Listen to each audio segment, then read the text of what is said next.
저희를 대표해서 김홍란 권사님 기도해 주시겠습니다.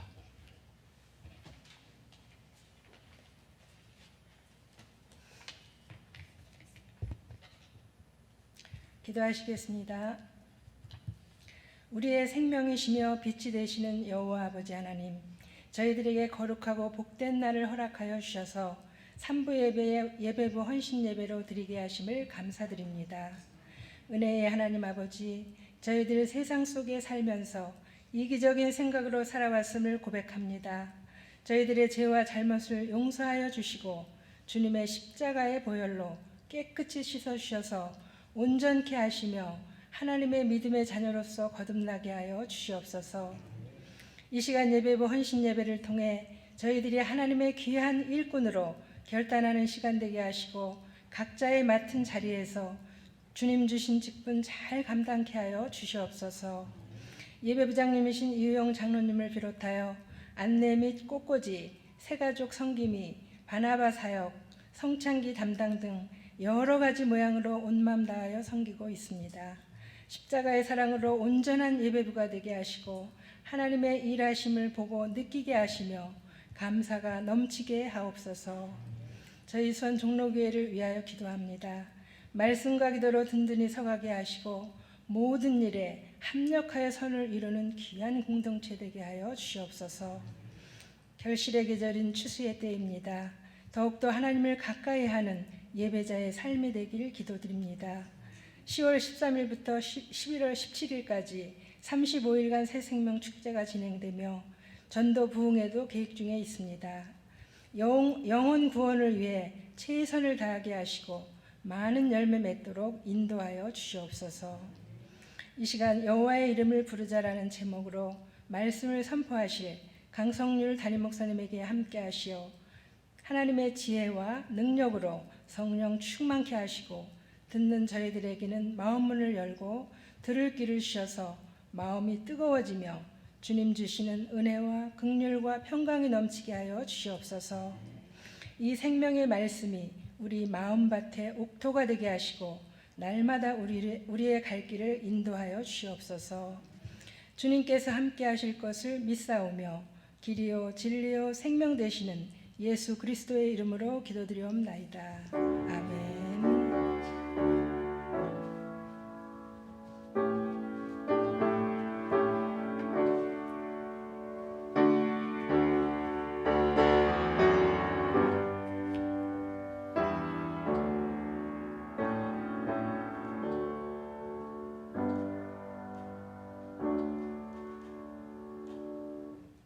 이 시간 우영경 권사님 성경 봉독해 주시겠습니다.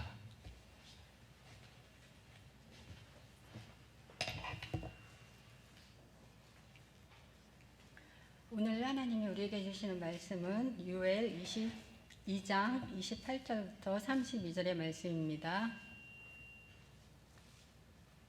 그 후에 내가 내 영을 만민에게 부어주리니 너희 자녀들이 장래일을 말할 것이며 너희 늙은이는 꿈을 꾸며 너희 젊은이는 이상을 볼 것이며 그때 내가 또 내 영을 남종과 여종에게 부어줄 것이며 내가 이적을 하늘과 땅에 베풀리니 곧 피와 불과 연기 기둥이라.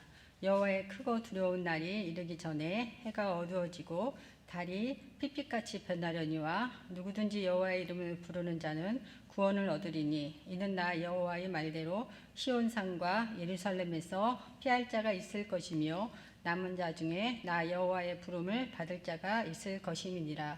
아멘.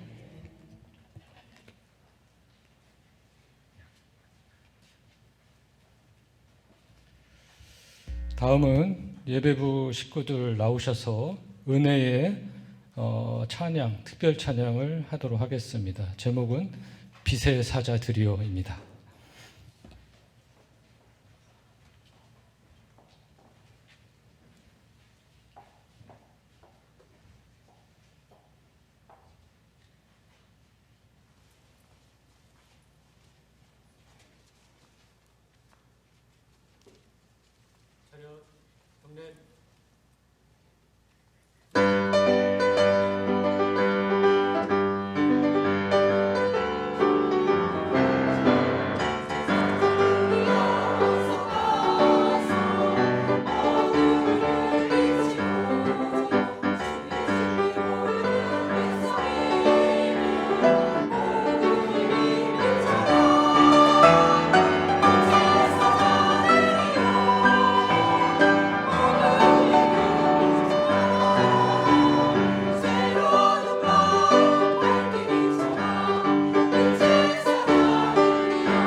이름을 부르자라는 제목으로 담임 목사님께서 말씀 전해 주실 때 은혜 받는 귀한 시간 되시길 바랍니다.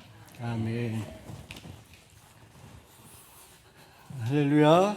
하나님을 찬양합니다. 오늘 예배부에 귀한 헌신 감사하고 또 예배부 주관으로 오후 예배를 드리는데 이 시간에도 하나님께서 우리 예배부뿐만 아니라 모인 여러분 모두에게 하나님의 크신 은혜와 또 평강과 축복이 함께 하시기를 소원합니다. 우리 예배부가 없이는 우리가 온전히 하나님 앞에 예배드리는 예배를 잘 드리기가 어렵죠. 예배부가 항상 교회 예배를 위해서 수고해 주시고 애써 주시는 일에 대해서 우리 하나님께서도 기쁘게 생각하시고 또 우리 성도님들도 저도 참 고마운 마음으로 예배를 드릴 때마다 감사한 마음으로 여러분들을 향하여 기도하고 있습니다. 예배부장님과 모든 예배부원들에게 더 크신 하나님의 은총이 있고 또 성령의 충만함이 있어서 예배드릴 때 먼저 우리 예배부원들이 큰 하나님의 그 사랑과 은혜를 경험할 수 있게 되기를 바랍니다. 우리 곁에 계신 분들에게 정성껏 하나님께 예배합시다.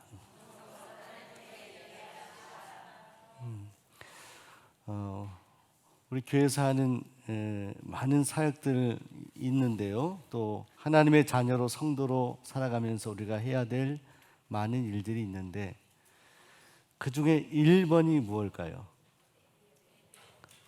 저는요 답을 대략 알려드리고 질문한다. 오늘 예배 보니까 예배다. 얼추 이렇게 대답하시면 맞을 것 같다는데 뭐 정답이에요. 사실은 성경의 구약 신약을 통해서 하나님께서 가장 우선 기뻐하시는 것이 무엇일까? 하나님께 예배하는 겁니다. 저는 사역을 하면서 전도를 중요하게 생각하는 사역을 지금까지 해왔습니다. 땅끝까지 이르러 내 증인이 되리라. 전제 조건은 성령이 충만해야, 우리에게 성령이 있어야 그 복음의 증인의 사명을 감당할 수 있는 것이다. 근데 사실은요, 이 복음 전파도요, 예배, 하나님의 자녀가 예배자가 돼야 예배를 통해서 정말 하나님과의 관계가 온전히 맺어져야, 또 예배를 통해서 우리가 새롭게 새 힘을 얻고 은혜를 경험해야, 그래야 나가서 복음의 증인이 될 수가 있기 때문에 다 추적해서 도미노처럼 제일 먼저 쓰러지는 것, 그것 때문에 다 쓰러지는 것, 즉 제일 첫 번째 출발이 뭐냐? 그 예배입니다. 교회는 모든 것의 출발은 하나님이신데, 그런데 하나님께서 오늘 우리에게 허락하신 은혜의 많은 수단과 방편 가운데 첫 번째가 바로 하나님께 예배하는 것입니다. 그래서 예배부 주간 예배이기 때문에 우리가 다른 것을 조금 놓치고 소홀히 하는 일이 있다 하더라도 때론 그럴 수 있죠. 우리 예배는 우리가 끝까지 뭐 그런 표현도 하더라고요. 목숨을 걸고 예배를 지켜야 된다는데 사실은 맞아요. 왜냐하면 실제로 목숨을 걸고 예배를 지킨 많은 믿음의 선조들이 있습니다. 예배 드리고 안 드리고가 뭐 생명의 지장이 있는 거냐, 그것 때문에 생명을 잃어버리는 것이 얼마나 억울한 일이냐, 이렇게 물을 수 있는데, 실제로 우리가 6.25 사변 때도 그렇고요, 또 뭐 과거 선교사의 역사를 볼 때 예배 드리는 것 때문에 아주 처참하게 생명을 잃은 많은 믿음의 사람들이 있습니다. 주기철 목사님 신사참배도 그렇잖아요. 그것도 단순히 말하면 하나님께 예배할 거냐, 우상에게 예배할 거냐, 이거거든요. 우상에게 절할 거냐, 그걸 할 수 없다는 거죠. 지금으로 말하면 다 어리석다고 생각하지, 누가 그것 때문에 목숨을 잃어요.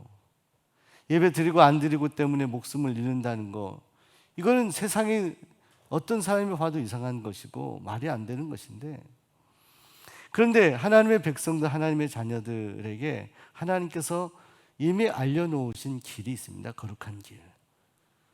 그 길 가운데 우리가 정말로 타협하지 말고 가야 될 길이 바로 하나님께 예배하는 것입니다.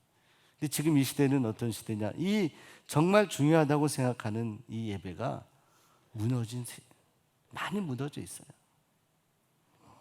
오늘도 제가 설교하면서 결론적으로 하나님께 절박한 문제를 가지고 인도하시는 장소로 가서 기도하자. 장소 굉장히 중요합니다. 장소가. 이 장소는 단순히 장소가 아니라 우리의 태도를 말하는 겁니다. 태도. 자세를 말하는 겁니다. 명절 때 자녀들이 부모님 사랑한다고 하면서 전화로 여기서도 제가 이렇게 I love you, 사랑해요 이렇게 전화할 수 있죠. 어떤 자녀는 그 먼데 막혀가지고 12시간 운전해가지고 집까지 와요. 어머니 잘 계셨어요? 퉁명스럽게 말 한마디 던져도 부모는 알잖아요. 거기까지 10시간 수시간을 막혀가고 고생하면서 온 자녀하고 전화 한마디 하고 이렇게 무슨 계좌로 이렇게 선물을 딱 보낸 자녀, 물론 그것도 하나의 방편이고 지금 이 시대는 그것도 효심이라고 말할 수 있겠지만은 정성이거든요. 정성. 거기에는 우리의 손과 발이 가는 거예요. 그래서 구약에서부터 제사가 그렇게 중요하게 생각이 된 거죠. 가인과 아벨의 이 비극적인 이야기의 배경이 뭡니까? 예배잖아요. 예배. 오늘 요엘서에서도 그 부분이 언급이 되는 겁니다. 그래서 제가 서두에 이 말씀을 드리는 겁니다. 여러분, 오늘 우리가 이 오후 예배를 통해서, 우리 예배부 주간 예배를 통해서 저와 여러분 모두가 다시 한번 예배 참 하나님께 예배 신령과 진정으로 아벨이 드렸던 그런 예배를 드릴 수 있었으면 좋겠습니다. 이런 우리가 고백을 하고 결단하며 나아갈 수 있게 되기를 바랍니다. 여러분, 오늘 요엘서 말씀을 보게 되는데 요엘서 하게 되면 딱 생각나는 동물이 하나 있습니다. 생물이 있어요. 여러분, 가장 유명한 그 탤런트 개그맨 가운데 한 사람이 이 동물하고 관계되어 있다고 그러더라고요. 메뚜기. 메뚜기 연예인 한 분, 아주 유명한 분이 별명이 메뚜기라고 그러는데 저는 왜 그분을 메뚜기라고 하는지 잘 모르겠습니다만 비슷하게 생겼다고 하는 겁니다. 애칭 같은 겁니다. 근데 여러분, 이 메뚜기가, 저는 여러분 메뚜기를 어렸을 때 참 좋아했습니다. 저희는 곤충 채집 같은 거를 늘 방학 숙제 같은데 저희 시대에는 늘 그랬던 것 같아요. 선생님들이 곤충을 채집해서 그것을 가져와라. 이게 방학 숙제여서 잡았던 것이요. 그때 당시에 매미, 그리고 잠자기, 그리고 더러는 메뚜기도 잡았어요. 근데요, 메뚜기를 곤충 채집만 한 게 아니라 저는 시골에서 자랄 때 제주도에 바다만 있는 게 아니라 그때는요, 노는 없는데 밭이 있어서 제주도 메뚜기가 이렇게 많았는데 한 번은 동네 형들이 메뚜기 잡으러 가자 그러는데 잡으러 따라갔는데 메뚜기를 한참을 잡고 그 메뚜기를요 생포해가지고 전 어디 감옥에다 가둬놓나 했더니 그게 아니라 메뚜기를 그 자리에서 즉석해서 구워서 먹더라고요. 근데 그 메뚜기가 이런 메뚜기 이렇게 요리도 하고 하는데 불쌍하긴 하는데 맛은 있더라고요. 메뚜기 다리 같은 거 이런 거. 약간 좀 야만적인 것 같지만 하나님께서 메뚜기를 우리에게 식품으로 주시기도 하고, 그런데 이 메뚜기가 적당하게 우리에게 선물이 되면은 선물인데 이 메뚜기 때문에 정말로 고통당하는 많은 일들이 있다라는 것을 우리가 역사적으로 보게 됩니다. 그런데 바로 이 요엘서를 썼던 그 배경에도 이 메뚜기 때문에 고통을 당했던 일이 하나의, 그때 당시에 중요한 하나의 사건이 있었을 것이라고 그렇게 추정을 합니다. 메뚜기 떼로 인해서 엄청난 고통을 당했던 그 일을 이야기하면서 바로 그렇게 메뚜기를 통하여 고통을 당하는 것처럼 앞으로 지금 요엘서는요, 여러분 남유다 대략 이 연대가 정확하게 나와 있지는 않아요. 어떤 왕이라든가 이런 것들이 정확히 언급되어 있지 않기 때문에 요엘서를 어느 시기에 썼느냐라는 것에 대해서 의견이 분분하기 때문에 확정적으로 얘기할 수는 없지만 대략 많은 학자들이 남유다 한 8대 요아스 왕 시대 정도, 그 정도. 그러니까 남유다가 바벨론에게 멸망을 당하게 되는데 이 남유다 요아스 왕 정도의 그 시대쯤이 아닌가라고 추정을 할 뿐입니다. 그런데 이 메뚜기 때의 이야기들을 가만히 읽어보고 이 요엘서 말씀 총 몇 장으로 되어 있어요? 3장으로 되어 있어요. 길지 않은 말씀을 읽어보시게 되면 그때 당시에 이 요엘서에서 요엘 선지자를 통해서 하나님께서 무엇을 말씀하고 계시고 대략 어떤 시대에 어떤 일을 말씀하고 계시는지에 대해서 짐작하고 추정할 수 있습니다. 그리고 특별히 아주 요엘서에만 특징적인 그런 말씀 단어가 있어요. 5번이나 쓰여진 말씀인데 그것이 바로 여호와의 날이라고 하는 단어입니다. 여호와의 날. 자, 여러분 우리 성경 말씀을 한번 찾아볼게요. 여호와의 날 1장 여러분 여호와의 날 1장 15절 한번 읽어볼까요? 1장 15절 시작. 슬프다 그날 여호와의 날이 가까웠나니 곧 멸망같이 전능자에게로부터 이르리로다. 아멘. 2장 1절 한번 읽어보겠습니다. 시작. 시온에서 나팔을 불며 나의 거룩한 산에서 경고의 소리를 이 땅 주민들로 다 떨게 할지니 이는 여호와의 날이 이르게 됨이니라. 이제 임박하였으니 이제 여호와의 날이 임박하였다 이런 표현의 말씀을 합니다.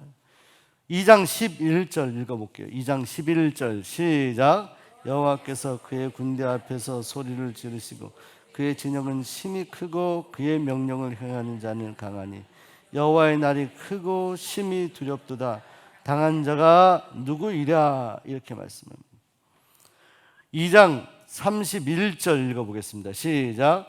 여호와의 크고 두려운 날이 이르기 전에 해가 어두워지고 달이 핏빛같이 변하려니와. 자, 저를 보세요. 여호와의 날 이렇게 몇 번 읽었는데 여호와의 날, 여호와의 날 이런 말씀이 반복이 되고 있거든요. 근데 이 여호와의 날에 대해서 여호와의 날 하게 되면은 기쁘고 즐겁고 행복한 날이다 이렇게 우리가 생각할 수 있을 텐데 왜? 여호와 하나님이 좋으신 하나님이시기 때문에. 근데 이 여호와의 날을 설명하는 데 있어서 가장 많이 나오는 단어가 뭐예요? 두려워한다, 무서운, 심판, 이것에 관련된 그런 날이 바로 여호와의 날이다라고 말씀하는 거예요. 여호와의 날을 풀어서 설명하면 여호와 하나님께서 주도하시고 주관하시는 날이긴 한데 그날은 여호와 하나님께서 어떤 목적을 가지고 특별히 심판의 그런 마음의 결정을 하시고 이 땅을 심판하시는 바로 그런 날이다라고 이야기하고 그래서 정말로 두려운 날이다라고 그렇게 말씀하고 있습니다. 그것을 메뚜기 때의 재앙을 통해서 말씀하는데 여러분 이 메뚜기가요 정말로 어떤 메뚜기냐, 여러분 메뚜기 하면 여러분들 종류 한 가지만 생각하실 텐데 오늘 1장 3절 4절 말씀 한번 1장 4절 말씀 한번 읽어보세요. 1장 4절 시작. 팥중이가 남긴 것을 메뚜기가 먹고 메뚜기가 남긴 것을 느치가 먹고 느치가 남긴 것을 황충이 먹었도다. 여러분 팥중이는 뭐고 메뚜기는 뭐고 느치는 뭐고 황충은 뭐예요? 이게요 다 메뚜기과에 속하는 메뚜기하고 비슷한 그런 생물들이라는 거예요. 하나도 아니라 이 4가지 종류의 이 메뚜기와 같은 존재들이 다 먹어버려서 그래서 이 농사를 결국 다 망치게 되고 농부들이 슬퍼하는 그런 날 같은 그런 아주 슬픈 날. 먹어야 될 것들 사람이 먹어야 되는데 메뚜기가 다 해쳐서 먹어버리면 얼마나 이것이 비참하고 슬픈 일입니까? 더군다나 여러분들 농사도 문제가 생겨서 오늘 17장 1장 17절 말씀을 보시게 되면 한번 읽어볼까요? 1장 17절 시작. 씨가 흙덩이 아래에서 썩어졌고 창고가 비었고 곡관이 무너졌으니 이는 곡식이 시들었음이로다. 그런 날, 여러분 씨라는 것은요 농부들에게 가장 중요한, 씨가 없으면 어떻게 농사를 지어요? 씨를 심어야 생물이 자라고 농사를 지을 수 있어요. 씨도 흙덩이 아래에서 다 썩어버리는 거예요. 그러니까 이 땅에서 모든 농사도 그렇고 또 이 메뚜기의 어떤 재앙으로 어떤 희망도 발견할 수 없을 것 같은 아주 처참하고 그런 불행한 그런 심판의 날이 오게 되는데, 그날이 바로 여호와의 날이다. 여호와의 날이다.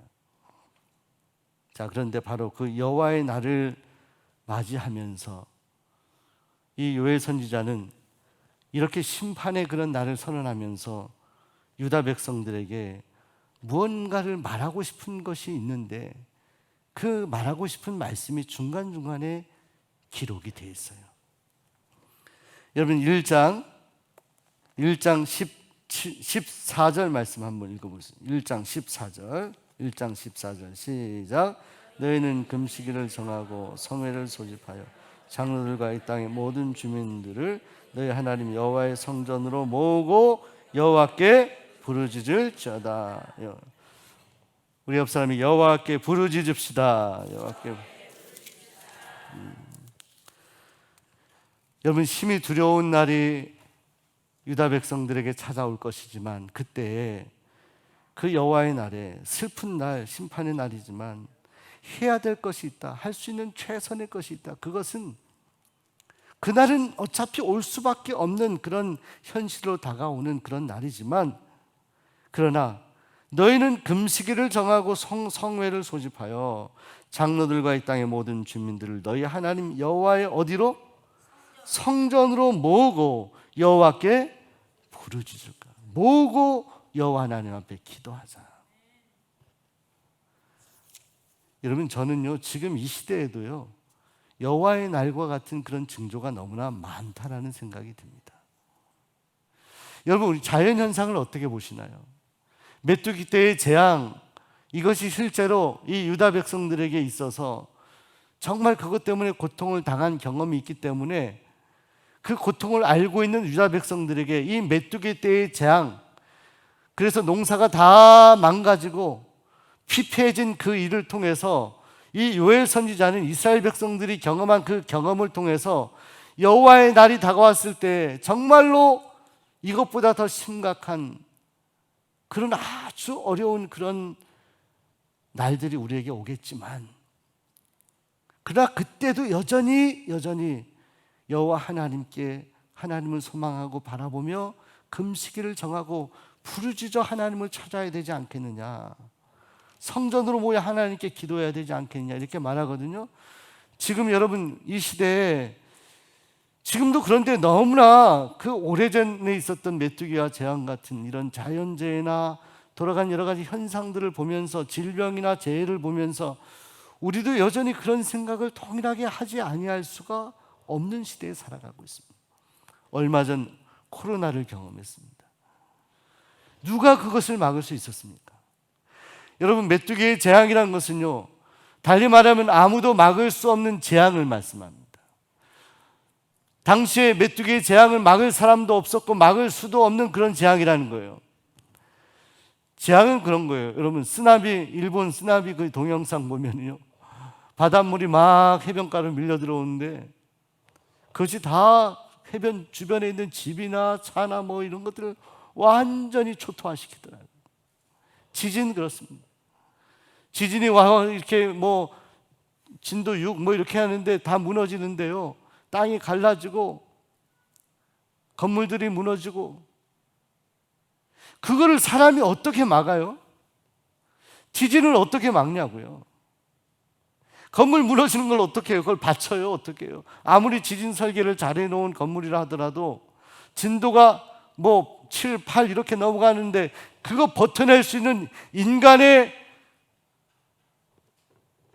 소위 대단한 그런 걸작품이 어디 있겠습니까? 아무리 대단한 건물, 아무리 대단한 견고한 성이라 하더라도 이 재앙 앞에서 다 무너질 수밖에 없는 것, 이것이 바로 여호와의 날에 우리 인생들에게 주신 하나님의 심판이기에 그때 우리 인생들이 할 수 있는 것은 그 심판을 막을 수 있는, 그걸 중단시킬 수 있는 방법이 없는 우리에게 할 수 있는 최선은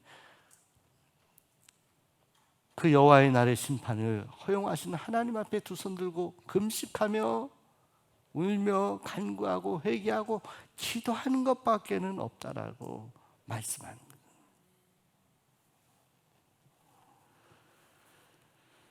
여러분, 코로나 시대에 우리가 코로나를 누가 막을 수 있었습니까? 지금도 그렇잖아요.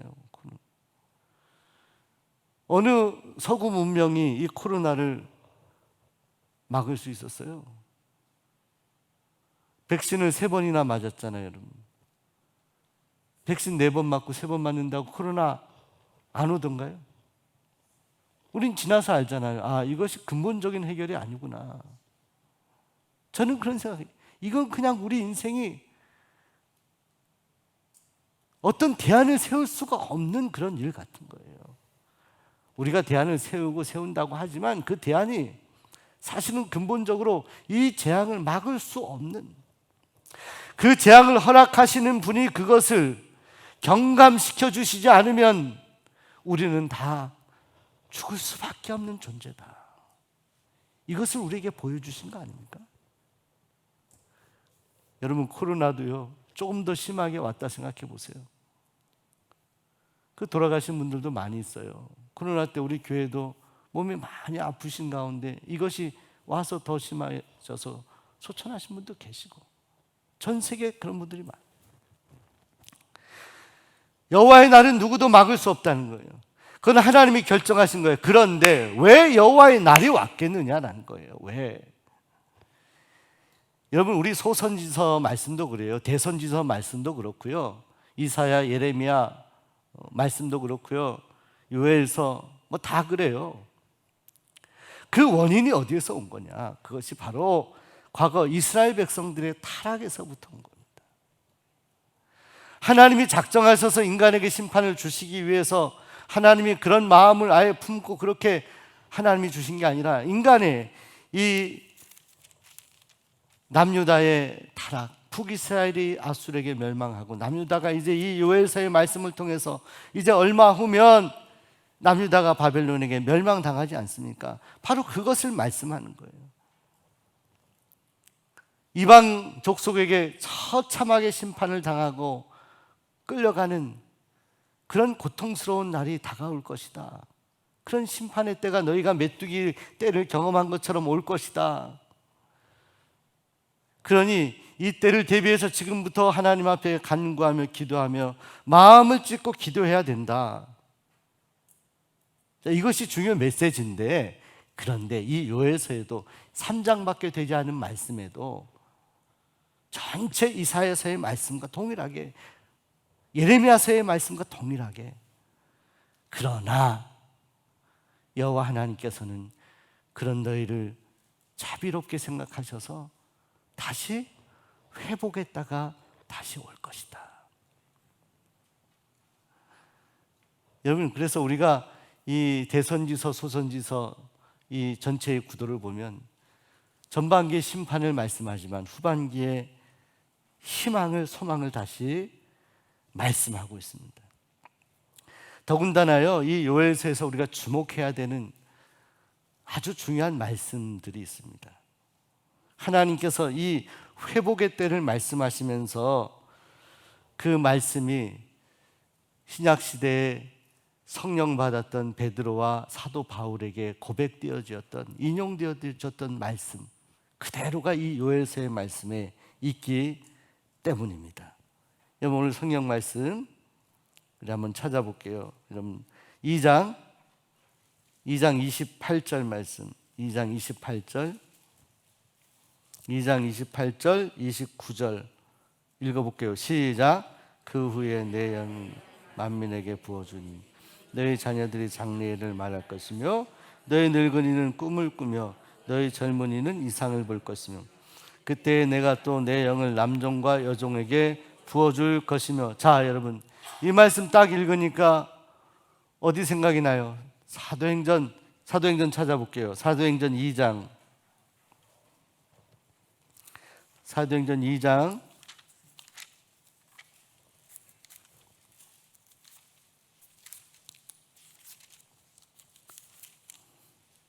2장 14절부터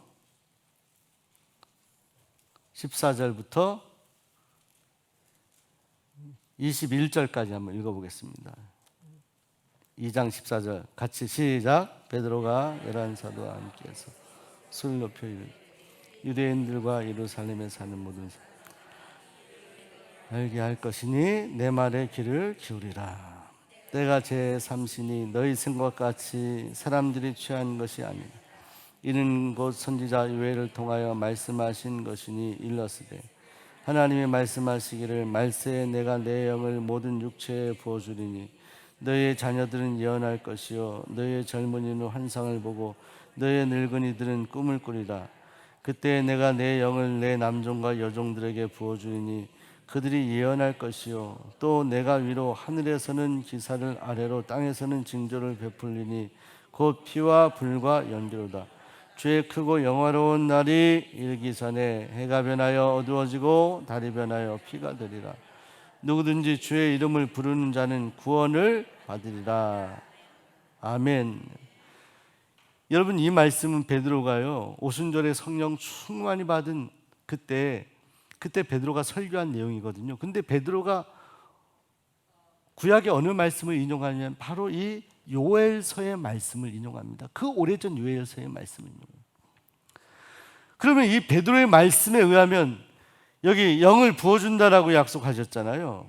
남종과 여종들에게 부어주리니 내가 내 영을 누구에게나 부어줄 것, 세대를 초월해서 젊은이들에게도 부어줄 것이고 또한 늙은이들에게도 환상과 꿈을 보도록 부어줄 것이다. 성령을 충만히 부어주셔서 환상을 보고 이상을 보게 될 것이다. 이 말씀을 하게 됐는데 오순절에 이 놀라운 성령 충만하게 함의 역사가 있었는데 이 요엘서 선지자의 이 예언의 말씀이 여러분 이후에 바벨론에게 남유다가 끌려가게 됩니다. 끌려가게 돼요. 그러나 다시 고향으로 돌아오게 되죠. 근데 다시 예루살렘으로 돌아오는 구약 역사의 예루살렘으로 다시 돌아오는 고향으로 돌아오는 그런 회복의 역사를 넘어서서 신약 시대의 성령으로 충만한 예수님 오신 이후에 놀라운 일을 예언하는 이 말씀의 예언이 되었다는 것. 이것은요 오순절에 바로 이 베드로의 설교를 통해서 확인하게 되는 거예요. 그때 과거에 그 어려웠던 시절에 남유다 그들이 하나님을 떠나고 바벨론의 침략을 받고 이제 심판의 날이 가까워질 때 그때 요엘 선지자를 통해서 하나님께서 예언하신 말씀이 그 오래전 말씀이 지금 이 시대에 이루어지지 않았냐라고 하면서 베드로가 설교하거든요. 이루어졌잖아요. 근데 베드로뿐만이 아니라 이 요엘서의 말씀이 요엘서의 소망의 말씀이 구약에만 적용되는 게 아니라 결국 신약 성령의 충만함의 역사, 그래서 복음을 전하는 역사에까지 이르러지게 되는데 여러분 사도 바울에게도 바로 이 고백이 요엘서 선지자의 선언이 고백되어지는 것을 볼 수가 있게 됩니다. 여러분 로마서 말씀 로마서 10장 여러분 로마서 10장 13절 한번 읽어볼까요? 10장 13절 10장 12절 13절 12절 13절 한번 로마서 10장 12절 13절 시작. 유대인이나 헬라인이나 차별이 없습니다. 한 분이신 주께서 모든 사람의 주가 되사 그를 부르는 모든 사람에게 부여하시다. 누구든지 주의 이름을 부르는 자는 구원을 받으리라. 아멘.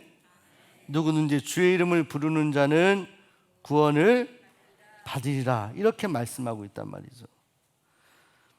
그러니까 여러분 이 말씀 여러분 2장 요엘서 다시 보시. 이 말씀 이렇게 색깔피하고요. 비교해 보세요. 요엘서 2장 22절 말씀.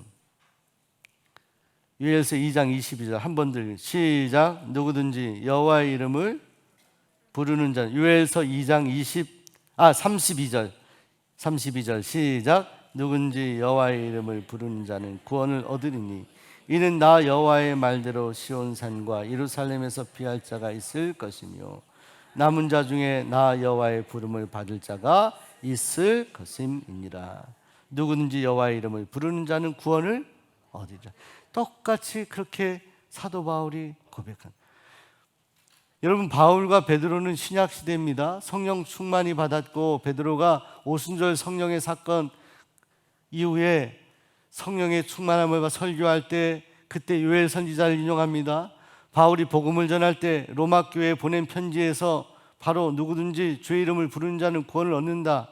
이 말씀이 바로 이 요엘 선지자가 예언한 말씀을 그대로 신약 시대의 가장 위대한 베드로와 사도 바울이 그 말씀을 선언하고 있다는 거예요. 달리 말하면 하나님의 약속의 말씀은 반드시 이루어지는데 결국 그 말씀의 완전한 성취는 예수 그리스도를 통해서 이루어진다는 것을 분명히 말씀하고 있는 거예요. 또 하나는 우리가 회복이라는 것을 우리가 생각할 때, 여러분, 회복이라는 것, 여러분, 하나님께서요, 자, 요엘서 3장에 가시게 되면요, 여호와께서 이스라엘을 괴롭혔던 민족들을 심판하시겠다라고 말씀을 하시고, 여호와께서 여호와 하나님을 섬기는 이제 유다 백성들 앞으로 그들에게 복을 주실 것이다라고 말씀합니다. 그래서 요엘서 마지막은 우리 요엘서 13장 19절 보면 그러나 애굽은 황무지가 되겠고 에돔은 황무한 돌이 되리니 이는 그들이 유다 자손에게 포악을 행하여 무지한 피를 그 땅에서 흘렸습니다. 이렇게 유다 백성들을 괴롭힌 그들을 다 심판할 것이다. 그러나 20절 유다는 영원히 있겠고 예루살렘은 대대로 있을 것이다. 내가 전에는 그들의 피 흘림 당한 것을 갚아주지 아니하였거니와 이제는 갚아주리니 이는 여호와께서 시온에 거하십니다. 여러분, 유다 백성들이 바벨론에게 끌려가고 그 고통을 당하고 끌려간 동안에도 여러분들 아시잖아요. 다니엘의 일 아시잖아요. 또 에스겔의 일 아시잖아요. 그 끌려간 곳에서 수치를 당하고 어려운 중에도 믿음을 지킨 사람들, 그 믿음의 선지자들 이야기를 하잖아요. 그러나 하나님께서 결국은 그렇게 수치를 당하게 하셨던 유다 백성들을 다시 회복시켜 주시는데 그들 고통스럽게 했던 이들을 다 심판하시겠다라고 말씀을 하시는 거예요. 그런데 사실 이렇게 심판하시고 하나님께서 유다 백성들을 회복시키는 가장 핵심적인 내용이 뭐냐? 그것이 바로 지금 베드로와 사도 바울이 예언했던 말씀이라는 거죠. 하나님의 영을 남녀노소 어떤 빈부 격차 이런 것 상관없이 부어주실 것이다는, 성령을 부어주실 것이다. 하나님의 임재하심, 하나님의 영을 우리에게 부어주셔서 우리가 환상을 보고 이상을 보고 꿈을 꾸고 저 하나님 나라 천국에 대한 소망을 갖게 되고 하는 그 놀라운 회복을 너희들에게 주실 것이다. 여러분, 이 요엘서가 기록됐던 시기를 생각하면 이것은 정말로 어마어마한 겁니다.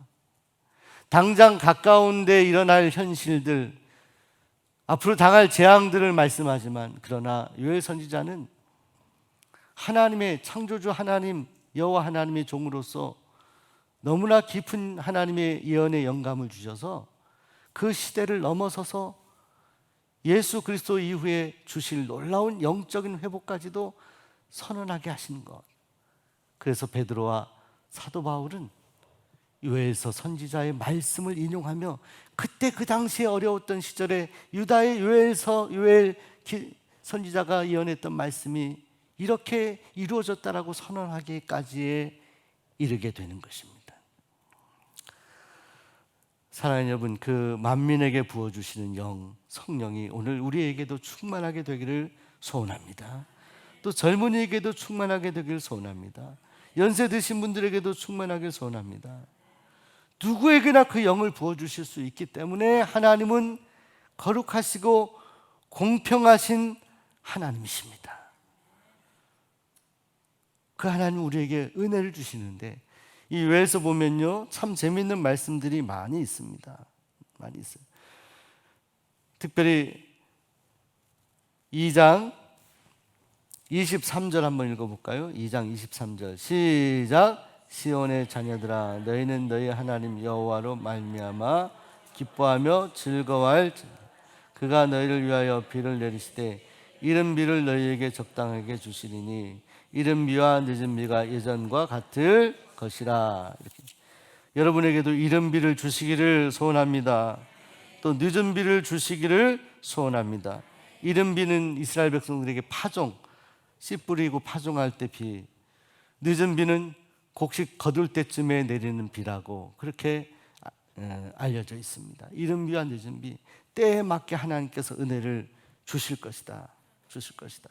그러니 너희는 지금 앞으로 하나님이 우리에게 여호와의 날을 허락해서 심판의 날을 허락해서 참으로 힘들고 어려운 때가 오더라도 하나님이 앞으로 주실 귀하고 놀라운 축복과 너희를 향한 그 사랑, 그 인내, 하나님의 그 성품을 기억하면서 여호와 하나님께 믿음으로 나아가고 애통하는 마음으로 금식하며 나아가라. 그래서 2장 여러분들 다시 한번 2장 12절 13절 14절 다시 한번 2장 12, 13, 14 시작. 여호와의 말씀에 너희는 이제라도 금식하고 울며 애통하고 마음을 다하여 내게로 돌아오라 하셨나니 너희는 옷을 찢지 말고 마음을 찢고 너희 하나님 여호와께로 돌아올지어다. 그는 은혜로우시며 자비로우시며 노하기를 더디하시며 이내가 크시사 뜻을 돌이켜 재앙을 내리지 아니하시나니 주께서 혹시 마음과 뜻을 돌이키시고 그 뒤에 복을 내리사 너희 하나님 여호와께 소제와 전제를 드리게 하지 아니하실는지 누가 알겠느냐. 여러분, 제가 예배를 오늘 설교를 시작했는데 여기 소제와 전제를 드릴 수 있도록 하나님이 너희를 회복시켜 주시지 않겠느냐. 그 하나님을 기대하라. 그러니까 어렵고 힘든 그런 여호와의 날 심판의 때라도 너희가 분명히 기억할 것은 하나님이 너희를 여전히 관심하시고 사랑하신다. 그리고 하나님의 성품을 묵상하는 거예요. 여러분이 힘들 때요, 여러분이 삶에 여러 가지 고난이 있고 어려울 때 다른 건 묵상하지 말고 여호와 하나님의 그냥 성품을 가만히 묵상하세요. 하나님은 어떤 분이신가라는 거. 그러면요, 우리 마음에 어려운 것들이 정말 회복이 돼요. 그리고 자꾸 묵상할수록 우리도 그 하나님의 성품을 닮아가요. 하나님의 성품은 어떤 거냐? 너희가 옷을 찢지 말고 마음을 찢어라 말씀하거든요. 옷을 찢. 너희가 형식주의 겉으로 이렇게 여호와 하나님을 섬긴다 표식만 하지 말고 너희 마음 중심으로 하나님 앞에 찢는다는 건 회개하라는 거예요.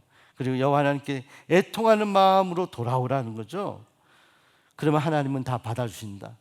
왜냐? 유다 백성들이 죄악이 이 요엘 선지자의 눈에도 너무나 뻔하기 때문에 안타까운 거예요. 하나님 마음을 전하는 거잖아요. 너희 때문에 심판, 여호와의 날 이것이 주어질 것이다. 그러나 하나님은 다시 회복시켜 줄 것이다. 그리고 하나님의 성품을 너희는 분명히 기억하며 살아가기 원한다. 여호와 하나님 누구시냐? 그는 은혜로우시다. 그는 자비로우시다. 그는 노하기를 빨리 하신다. 여러분 조실까 봐 제가 여호와 하나님 노하기를 더디하는. 우리 옆 사람 노하기를 더디합시다. 노하기를. 여러분 화 빨리 내면요 그건 하나님 실망시켜 드리는 거예요. 그건 우리가 충청도 분들에게 배워야 됩니다. 돌이 뭐 굴러와도 저기 돌 굴러와요. 응? 근데 요즘 충청도 분이 더 빠르대요. 저도 태어난 건 충청도거든요. 근데 우리가 동작이 빠르고 늦는 게 중요한 게 아니라 우리 감정을 우리가 조절해 나가는 거예요. 저도요 죽을 때까지 훈련하신다. 하나님 완벽한 인간이 없어요. 사람이 어느 만큼 계속해서 여호와 성품을 조금이라도 닮아가려고 그래도 한 걸음씩 나아가는 성도에게 하나님은 그 은혜를 주십니다.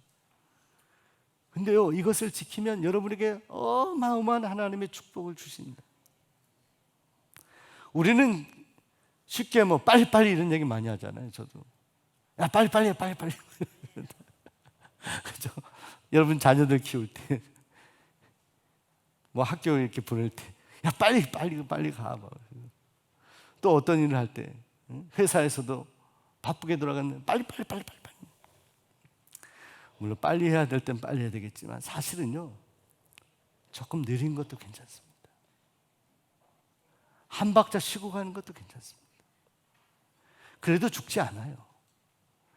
그래도 일이 그리치지 않아요. 왜냐하면 하나님의 뜻이나 하나님의 생각을 우리 마음에 품고 살아가야 되겠다 결단하는 사람들에게는요, 사실은 빨리빨리가 안 돼요. 왜? 하나님의 음성을 들어야 되니까. 또 때로는 우리의 감정도 그렇습니다. 정말 화나는 일에 대해서 폭발할 수 있는 권리가 우리 인간에게 누구에나 있습니다. 그러나 그렇게 하지 말아야 될 이유도 있어요. 왜냐하면 우린 세상의 사람들처럼 우리가 생긴 대로 본능대로 살라고 주님이 말씀하지 않았기 때문에, 우리 주님이 우리에게 허락하신 거룩한 성품, 우리 안에 있는 잠재력을 키워나가고 주님의 성품을 닮아가면서 살아가라고 우리를 만드셨기 때문에 그래요. 여호와 하나님은 유다 백성들 보면서 당장 치워버리고 싶죠. 당장 심판해서 없애버리고 싶죠. 그러나 우리 하나님은 여전히 그 성품을 이 유다 백성들, 이스라엘 백성들에게 계속 적용해 나가시고, 그들에게만 적용해서 결국 그들에게 회복의 날을 허락해 줬을 뿐만이 아니라 오늘 지금 유다 백성들, 이스라엘 백성들 같이 때로는 하나님의 말씀에 온전히 순종하지 못하고 살아가고 하나님 보시기에 부족하고 답답해 보이는 오늘 우리를 향해서도 하나님은 여전히 참고 계시고 인내하고 계십니다. 우리가 감히 그런 하나님, 우리를 용서하시고 사랑하신 하나님 앞에 어떻게 우리가 쉽게 우리의 감정을 폭발하며 화를 내며 우리의 본능대로 살아갈 수가 있겠어요? 은혜로우시며 자비로우시며 노하기를 더디하시며 인애가 크시사 때로는 어느 정도까지면 뜻을 돌이켜 재앙을 내리지 아니하시기까지 한다. 14절 주께서 혹시 마음과 뜻을 돌이키시고 그 뒤에 복을 내리사 너희 하나님 여호와께 소제와 전제를 드리게 하지 아니하시는지 누가 알겠느냐. 이것은 하나님은 반드시 그러하시는 분이시다, 이거를 말씀하는 거예요. 그러면 너희는 금식하라. 너희는 마음을 찢고 회개하라. 하나님의 심판 여호와의 날이 하나님 주권으로 정해졌겠지만 우리가 해야 될 것은 이것이다. 그렇게 선언했던 요엘 선지자의 외침 가운데 하나님은 놀라운 회복을 유다 백성들에게 이후에 허락해 주시고 신약 시대에 위대한 주님의 종들 베드로와 바울을 통해서도 그 말씀을 이루게 하셨고 오늘 우리를 통해서도 이루게 하실 것입니다. 이 요엘서의 놀라운 하나님의 은혜와 축복이 또 여호와 이름을 부르며 구원의 백성으로 살아가는 여러분에게 하나님의 놀라운 일들이 나타나게 되기를 소원하고 축복합니다. 기도하겠습니다. 아버지 하나님, 요엘서 메뚜기 재앙의 이 일을 통해서 하나님께서 당시에 유다 백성들에게 말씀하셨던 것, 오늘 지금 이 시대에 우리에게 여전히 말씀하신 뜻이라 믿고 우리 자신을 묵상해 봅니다. 여호와의 날에 무서운 심판의 때에 정말 여호와 하나님을 찬양하고 끝까지 인내하며 하나님을 섬긴 이들에게 놀라운 구원의 축복이 있고 주님이 안아주시는 놀라운 은혜가 있겠고 그렇지 못한 백성들에게는 심판이 있을 것입니다. 여호와 하나님의 무서운 심판이 있을 때에 구원받은 하나님의 백성들은 구원하신 여호와 하나님을 찬양하며 기뻐하는 그런 축복을 허락해 주신다고 약속하셨사오니 우리의 삶이 힘들고 어려운 상황 속에서도 언제나 우리가 주님의 성품을 묵상하며 오늘 우리를 회복해 하시고 우리를 함께 하시고 도와주시는 하나님을 온전히 바라보며 나아갈 수 있도록 인도하여 주시옵소서. 예수님 이름으로 간절히 기도하옵나이다. 아멘. 찬송가 521장 다 함께 부르시면서 준비하신 헌금 드리시겠습니다. 예물 드리신 후에 정은옥 권사님 헌금 기도해 주시겠습니다.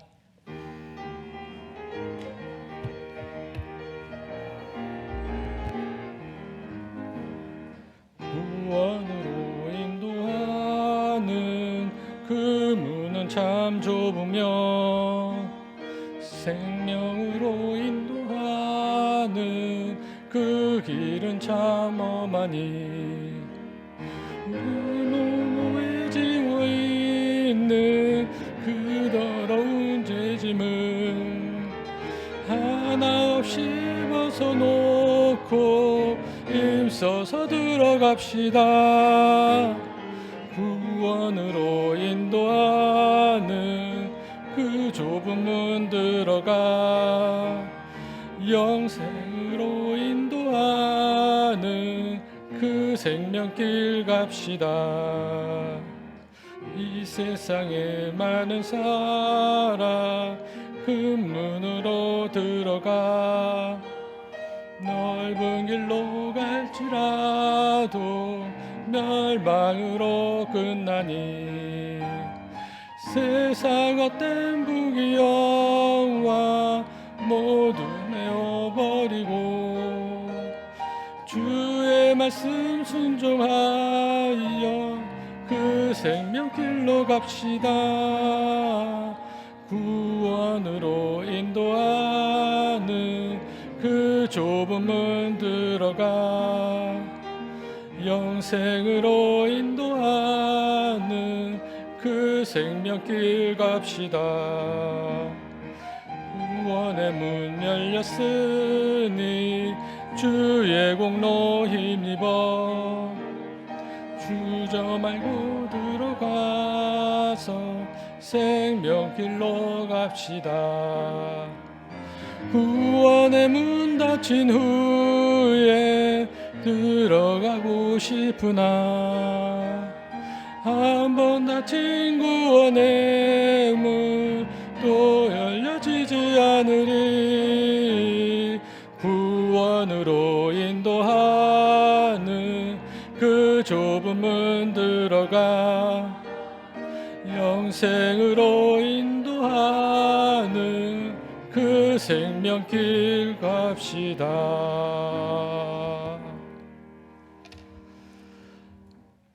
담임 목사님, 죄송합니다. 네.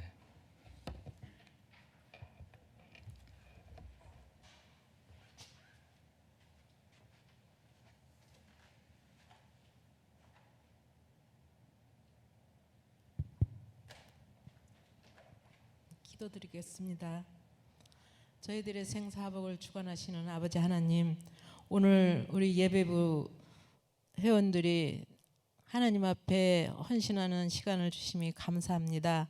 저희들 예배부 회원들이 각 처소에서 각자 맡은 바 본분을 다할 수 있도록 은혜 허락하여 주옵소서. 아버지 하나님, 저희들 예배 후에 또 적은 물질이지만 구별하여 드렸습니다. 아버지 하나님, 드린 손길에 축복하시고 더 많은 물질을 주시어서 이웃과 나눌 수 있는 손길이 되게 하옵소서. 감사드리며 모든 말씀 우리 주 예수 그리스도의 이름으로 기도합니다. 아멘.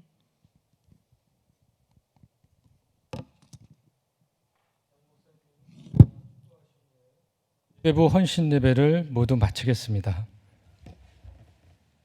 예, 우리 예배부 귀한 헌신 예배 감사드립니다. 우리 예배부 수고가 많은데요. 박수로 격려해 드리면 좋을 것 같아요. 예.